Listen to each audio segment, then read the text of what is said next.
Hi, this is Brittney with Desert Sage Herbs, and I am a clinical herbalist, and today I want to share with you how to make what I think is a great medicinal herbal infusion.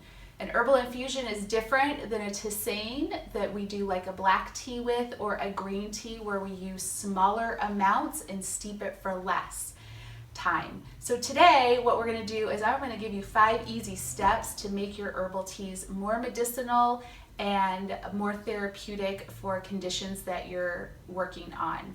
So the first step is choosing a vessel. So here's a couple ideas of vessels that you can use.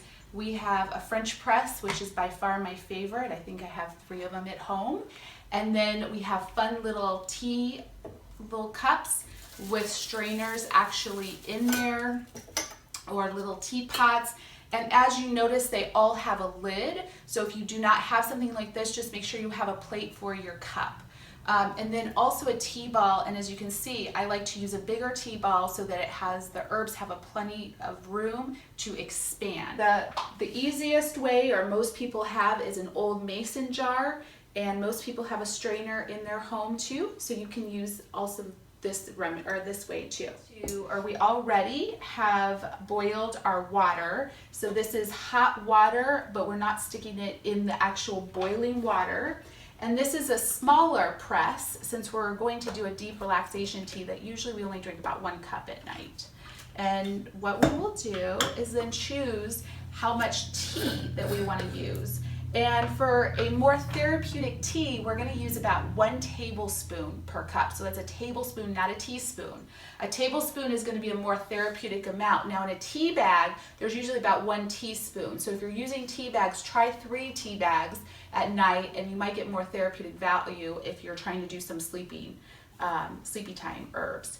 I always do a little heaping tablespoon, and you're just going to put this in your vessel.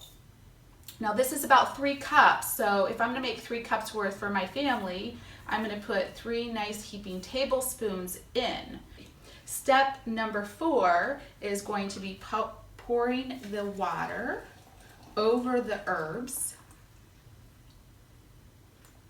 And I can already smell the volatile oils out, so that's why it's so important to put a lid on top of the vessel that you're choosing to use, because that's going to capture all of those volatile oils. And the volatile oils, if any of you are familiar with essential oils, that's the smell part of the plant. And those volatile oils, if you can capture them in your tea, are going to be part of the medicinal properties that you're going to want to drink in your system.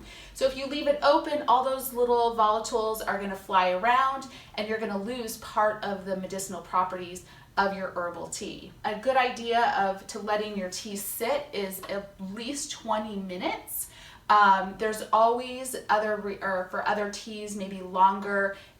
It could be 40 minutes to an hour too. So if you walk away from it and you leave it sit for 40 minutes, it's not a problem. It could be a little bit more bitter. Like for instance, chamomile can get a little bitter steeping it for over 5 to 10 minutes, but then you've got some other constituents for digestive health. So we're gonna let this tea steep for at least 20 to 30 minutes. All we're gonna simply do is, for this one, we're just gonna push this down, and then we would just pour it into a cup, and you would be ready to drink it. Now, if we used a vessel like this, you could use a tea ball, but really you're only going to get 2 tablespoons in here. So if you do put a tea ball in something like this, you would only want to do 2 cups worth.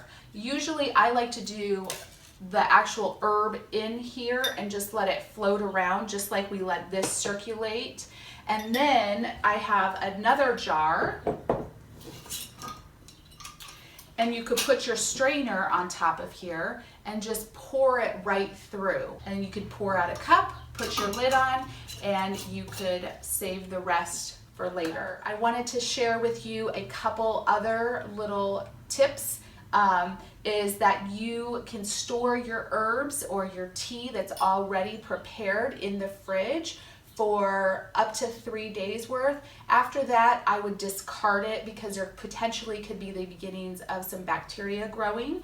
And another little fun tip that I like to tell people is if you need to, because you're on the run or you can't drink it, stick it in the freezer and it can save up for weeks, and then you can bring it back out. You can also freeze them in ice cube trays and take them out too, and just pop them into some hot water, and that could be a really handy way to do it.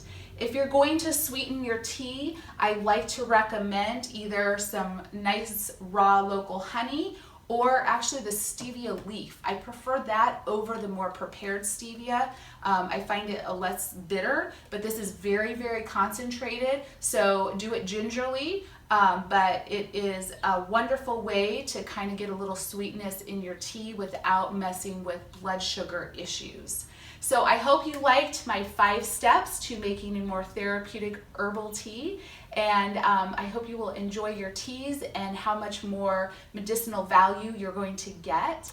Hope you enjoyed this video and that you come visit us at Desert Sage Herbs in Chandler, Arizona, or on our website at desertsageherbs.com, where you can find more information about the type of classes that we offer, all the different essential oils, herbal teas, and bulk herbs that we carry. I hope you join us for another video. Herbal blessings, and we'll see you soon.